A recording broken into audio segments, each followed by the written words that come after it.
Paper leak के साथ नकल भी आप लोगों ने ये कहा कि 28 केस हुए हैं। मैं उसका जवाब दे रहा हूं आपको, 28 केस का जवाब दे रहा हूं कि आप लोग तो मुकदमे ही दर्ज नहीं करते थे।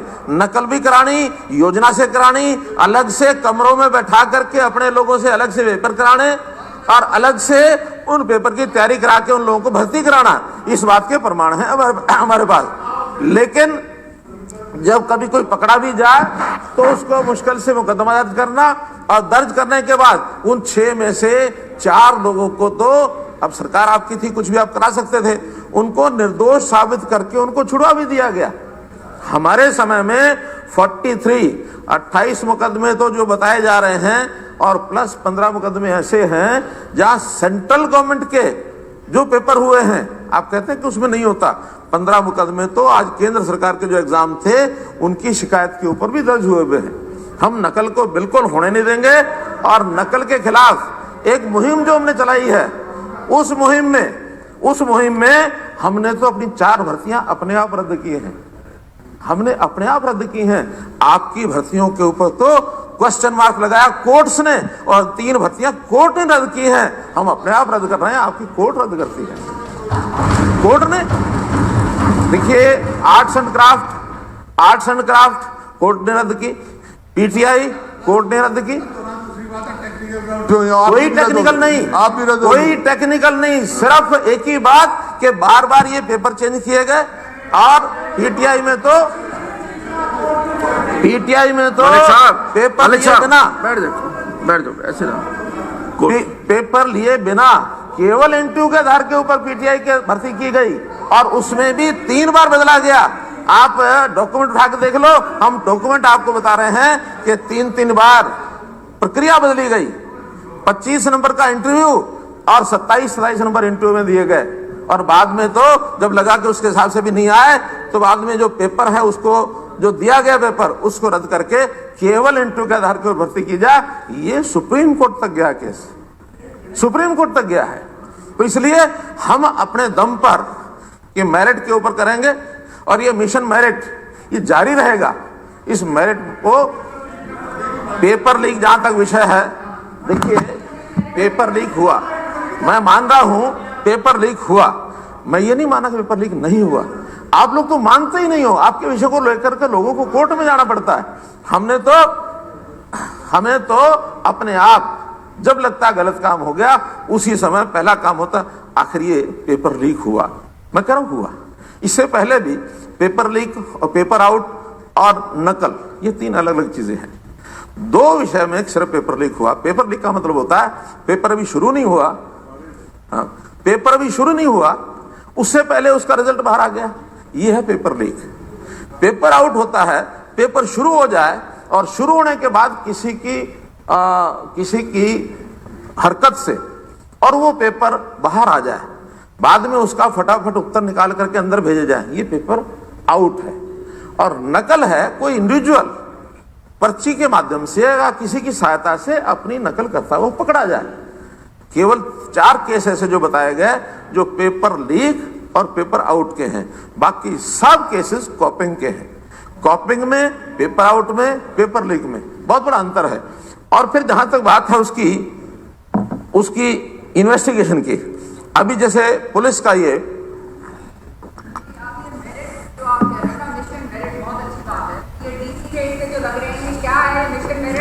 देखिए, ये अलग चीज है, ये परमानेंट भर्ती नहीं है, ये परमानेंट भर्ती नहीं, अभी परमानेंट भर्ती की बात है। कंट्रैक्चुअल भी कोई आज हमने पहली बार शुरू किया ऐसा नहीं है, ये कंट्रैक्चुअल पार्ट 1 पार्ट 2 आप लोगों के समय से चलता आ रहा है। हम कोशिश कर रहे हैं कि जल्दी जल्दी ज्यादा भर्तियां हों, जितनी भर्तियां होंगी उतने ही कंट्रैक्चुअल कम लगेंगे। कंट्रैक्चुअल भी पार्ट 2 के सैंक्शनड पोस्ट के अगेंस्ट लगाए जाते हैं ताकि काम न रुके, इसलिए डिपार्टमेंट हेड को कहा जाता है कि भाई पोस्ट जितनी सैंक्शन है, नई भर्ती जब होगी आप 1-2 साल के लिए कंट्रैक्चुअल लगा करके अपना काम चलाओ, आखिर काम तो करने हैं। आज हमारे मुझे पता है 1 लाख से ऊपर लोग कंट्रैक्चुअल भर्तियों पर हैं। अगर 2.25 लाख आज यानी पक्की भर्तियां की हुई है 3 लाख के लगभग, तो 1 लाख कंट्रैक्चुअल भी हैं, 4 लाख से ऊपर पोस्ट हैं कुल मिलाकर। अब इसको भी हम बल्कि और आगे 39 विभागों में रैशनलाइजेशन कर रहे हैं।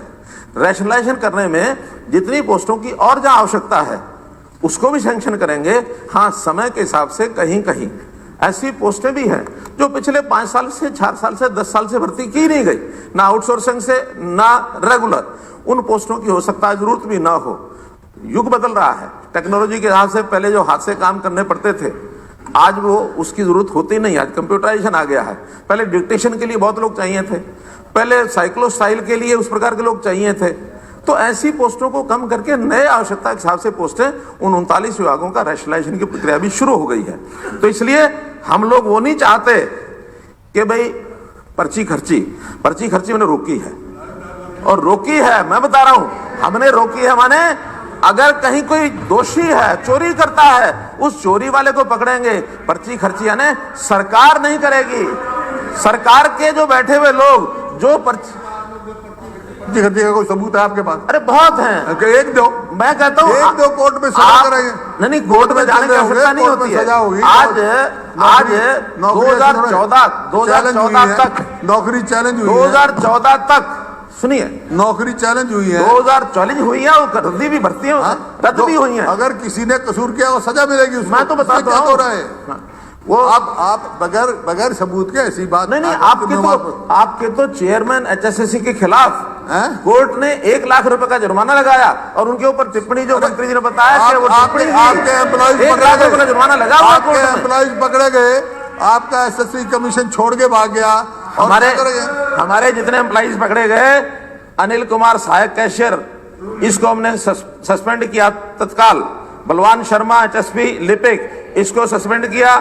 धर्मेंद्र प्राइवेट ठेकेदार, इसके खिलाफ कार्रवाई की। हमारे 9 लोग हैं जिनको हमने जैसे ही 2018 के अंदर ये पंचकुला का जो केस हमको ये पकड़ा गया, उस समय तुरंत इनके खिलाफ मुकदमा दर्ज किया, और मुकदमा दर्ज करके चेयरमैन पे जुर्माना लगा होगा। हरियाणा सरकार में भी कई बार जुर्माना लग जाते हैं हमारे उस पे। कोई उसकी सजा करिए कोर्ट ने, किस बात पे लगा है? उसकी लापरवाही हो सकती है, उसकी कोई हो सकती है। जुर्माना लगने की क्या कारण है? वो एक अलग बात। वो कारण भी सारे आज भी चल रहे हैं। आज भी बहुत केस तो आपके तो 1984 की भर्तियां किसी के डिफेंस में नहीं खड़ा हो रहा। कोर्ट में अभी मैं आपकी तरह किसी के डिफेंस में खड़ा नहीं हो रहा। जिसने कसूर किया होगा सजा मिले उसको। हाँ, तो मिले ना। मेरे समय में मिले, आपके समय में, आप अपने समय में दो नहीं, आपके समय में मिले, अगला कोई करे वो करे। हमने जैसे ही हमें पता लगा इस पेपर की लीकेज हुई, खाली ये कहने से कि आपके समय था, इस वास्ते और उस लीकेज में छूट है जो मर्जी करे। उस लीकेज में कहां के लोग सारे हरियाणा में फैले हुए मिले। देखिए, एक बात मैं आपको बता देता हूं, ये बहुत बड़ा एक सिंडिकेट है, एक गिरोह है, बहुत बड़ा सिंडिकेट है, बहुत बड़ा गिरोह है। एक दिन में नहीं बना, ये बहुत पहले से चल रहा है, और बहुत से पहले से चल रहा। तो इन्होंने यानी मेरिट के ऊपर एक क्वेश्चन मार्क लगा के रखा था।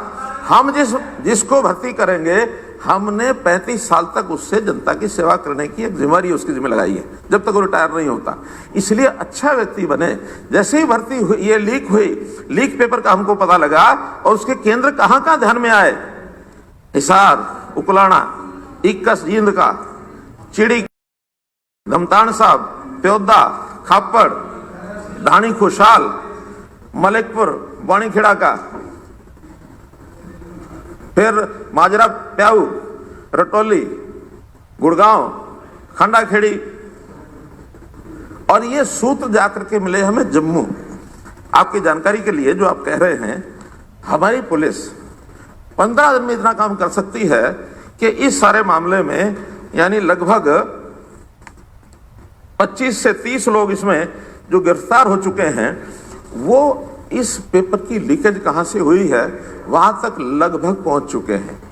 अब लगभग मैं इसलिए कह रहा हूं कि कुछ इन्वेस्टिगेशन के विषय हैं जो शायद जब तक इन्वेस्टिगेशन पूरी ना हो तब तक इस सदन में बताना भी उचित नहीं है, लेकिन इसके लिंक जम्मू तक जुड़ चुके हैं। प्रिंटिंग जहां हुई है वो स्थान भी हमें पता लग गया है। अल्टीमेटली कहां से लीक हुआ है वो जानकारी भी हमको लग गई है, और वो कैसे कैसे पेपर बिकने शुरू हुए। सबसे पहले तो पेन ड्राइव सिर्फ 5 लाख रुपए में बिकी, बाद में वो 20 लाख रुपए में बिकी, 1 करोड़ रुपए तक उसकी पहुंच गई कीमत, और वो चलते चलते नीचे फैल गई। और फैलने में कुछ ऐसे लोग जो लगातार ये काम कर रहे हैं ऐसे चिन्हित हो गए हैं, उनके खिलाफ कार्रवाई हो रही है, और इसमें कोई भी कसर छोड़ी नहीं जाएगी। आखिर अगर हम जड़ तक नहीं पहुंचेंगे तो हम अपने उद्देश्य में सफल नहीं हो पाएंगे। मैं विश्वास दिलाता हूं सदन को, अगर रूट लेवल तक न पहुंच सके तो निश्चित रूप से इसकी बड़ी से बड़ी जो इंक्वायरी होगी किसी जज से करानी होगी, तब भी हम कराएंगे, इसमें कहीं कोई दो राय नहीं है। लेकिन हमारा उद्देश्य है असल कल्प्रेट पकड़ा जाना चाहिए। लेकिन हर बात के लिए हर आदमी जिम्मेदार होगा ऐसा नहीं है। आखिर अगर इसमें स्टाफ सिलेक्शन कमीशन का कोई व्यक्ति जिम्मेदार है उसको भी टांगा जाएगा। हमारे यहाँ सरकार में बैठा कोई आदमी जिम्मेदार हो, चाहे पक्ष का चाहे विपक्ष का हो, उसको भी टांगा जाएगा। लेकिन कहीं किसी ने प्रारंभ की चोरी और वहां तक वो पकड़ा गया, गलती उसकी है, क्योंकि पूरी चेन है। पेपर सेटर पहले वो तय होता है, कमीशन उससे बातचीत करती है, एमओयू लिखा जाता है, उस पेपर सेटिंग के बाद वो प्रिंटिंग के लिए भेजता है, प्रिंटिंग के बाद ट्रांसपोर्टेशन होती है। ये लंबा चक्र है, महीने 1.5 महीने का चक्र है। इस 1.5 महीने में कहां से लीक हुआ इसका आगे के लिए भी ध्यान करना पड़ेगा और जिसने गड़बड़ की है उसको भी चेक करना पड़ेगा। इसलिए हम तो तगड़े से तगड़ा प्रावधान कर रहे हैं आज कि एक एक्ट ऐसा बनाया जाए, क्योंकि दोनों चीजें करनी पड़ेंगी, एक प्रिकॉशंस भी लेनी पड़ेंगी और एक डेटरेंट सजा ये भी देनी पड़ेगी। प्रिकॉशन तो ये कि ना हो, लेकिन सब चीजें सबके हाथ में नहीं होती, कहां से कौन का रास्ता निकालता है, उसके लिए सजा का भी प्रावधान करना पड़ेगा ताकि उसको भय भी बैठे। भय बिन प्रीत न होई गोपाला। इसलिए ये भय बैठाना जरूरी है कि हम एक्ट को लाने की आखिर आवश्यकता में आज क्यों पड़ी है, इसलिए कि पिछले समय में जो घटनाएं हुई हैं बहुत दुर्भाग्यपूर्ण है। हम अपने युवा आप कहते हैं कि युवा निराश हुआ, हम आखिर युवा को 3 महीने के लिए 6 महीने के लिए इतनी बड़ी घटना होने के बाद इंतजार करा सकते हैं, लेकिन गलत ढंग से भर्तियां करके कोर्ट के माध्यम से 10 साल बाद 5 साल बाद भर्ती रद्द हो जाए और सड़क पर आ जाए, उसकी तो जिंदगी खराब हो जाती है। नहीं, कोई नहीं आया, हमारे टाइम का कोई भर्ती रद्द नहीं हुई है, एक भी कोर्ट से हमारी भर्ती रद्द नहीं हुई है, मैं गारंटी से कह सकता हूं, एक भी नहीं हुई है। आपके समय की ये सारी रद्द हुई है भर्तियां। स्पोर्ट्स बताता हूं आपको, स्पोर्ट्स की हमारी भर्ती हो गई, 18,218 ग्रुप डी के लोग भर्ती हुए, लेकिन उन्होंने अपने जो ग्रेजुएशन सर्टिफिकेट वो जमा नहीं कराए। नहीं, पहले टेक्निकल नहीं, पहले तो नकल होती रही है, पहले नकल के माध्यम से होती रही, ये टेक्निकल हुआ तो इसमें तो हम भी कुछ नहीं कर सकते। आज चलिए इस बात में बहस बहुत लंबी चौड़ी है। मेरा सिर्फ एक ही निवेदन है आपसे, ये इतना गंभीर मामला है, आप सीबीआई की इंक्वायरी करवाएंगे कि नहीं करवाएंगे? मैं एक जज से, सिटिंग जज होगा या रिटायर्ड जज होगा, हम तय करेंगे, लेकिन तब अगर नहीं, अगर हमारी पुलिस सीबीआई अगर हमारी पुलिस जड़ तक पहुंच गई और पटाक्षे पूरा हो गया तो उसके बाद इसकी इंक्वायरी की जरूरत नहीं है। सीबीआई ये आप कहने का कोई भी कहेगा, अपने गृह मंत्री की तो मान लो, हमारी चर्चा गृह मंत्री से होती है, गृह मंत्री की तो मान लो। अरे मैंने बात कर ली है उनसे। नहीं, मैं तो बयान पढ़ा उनका, बयान तो दिया उन्होंने, इच्छा शायद मेरी भी नहीं होगी, लेकिन आज जब वापस ले लिया, ऐसा नहीं आज वापस ले लिया उन्होंने। अरे मैं क्या कह रहा हूँ, वापस ले ना ले, ये विषय हमारी इन्वेस्टिगेशन का है। अगर हमारी इन्वेस्टिगेशन तथ्य तक नहीं पहुंची और हमें इसको वहीं कहीं कठिनाई आई, हमारी पुलिस वहां तक नहीं पहुंच पाई, तो निश्चित रूप से इसकी इंक्वायरी किसी हायर लेवल पर कराई जाए। फैसला कौन करेगा, पहुंच पाई कि नहीं पहुंच पाई? नहीं, ये तो हम डिस्कशन करते हैं, हमारी मीटिंग होती है, आखिर होम मिनिस्टर के साथ भी होती है, मैं भी उसमें होता हूँ, हमारे डीआईजी भी होते हैं, सीआईडी डीआईजी डीजी भी होते हैं। हम आखिर अपने अफसरों पे पूरा विश्वास है। नहीं, ऐसा नहीं है, सवाल ये पब्लिक परसेप्शन की क्या एक टीम है, जब ये पूरी की पूरी जानकारी पब्लिक को हम देंगे और उसमें सारी चीज जड़ से निकल करके आएगी, हमने अपनी फोर्सेस पर भरोसा क्यों नहीं करना? आखिर हमारी फोर्सेस के कारण से कोई चीज छुपी रह जाती है, कहीं वो गलत ढंग से पेश होती है, तब हम उसके ऊपर अविश्वास करके हम दे देंगे कहीं भी। आज हमको अपनी पुलिस पर भरोसा है, वो ठीक जगह पर जा रहे हैं। देखिए, सिपाही पेपर लीक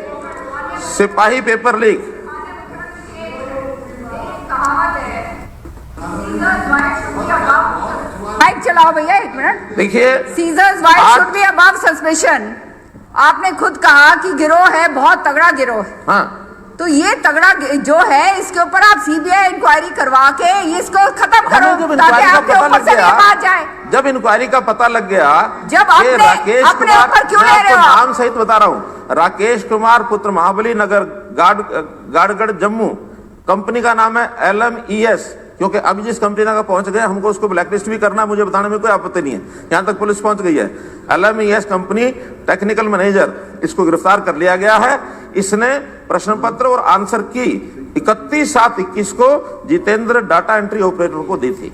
31/7 पेपर होने से 8 दिन पहले, वहां तक सारी बात आ गई है। इसके बाद जितेंद्र वासी सिदड़ा, जिला डोडा, J&K, इसको भी गिरफ्तार कर लिया गया है।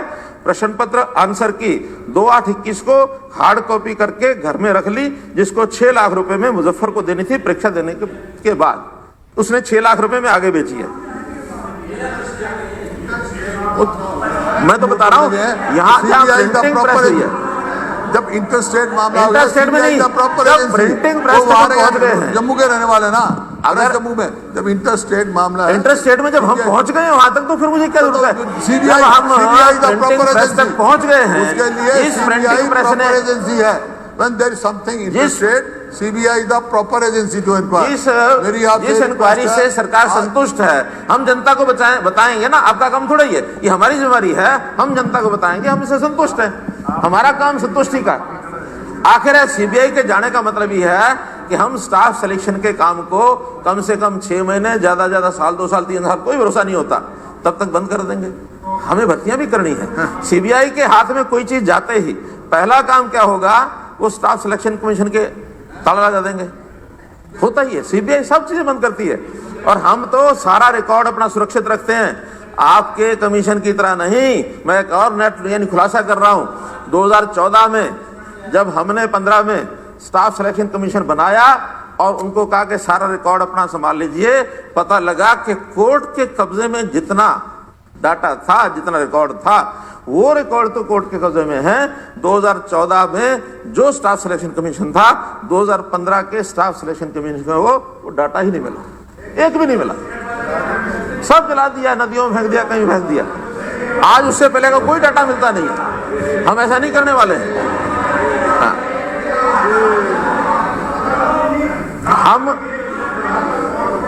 हम जम्मू सिदड़ा प्रेस तक पहुंच गए हैं।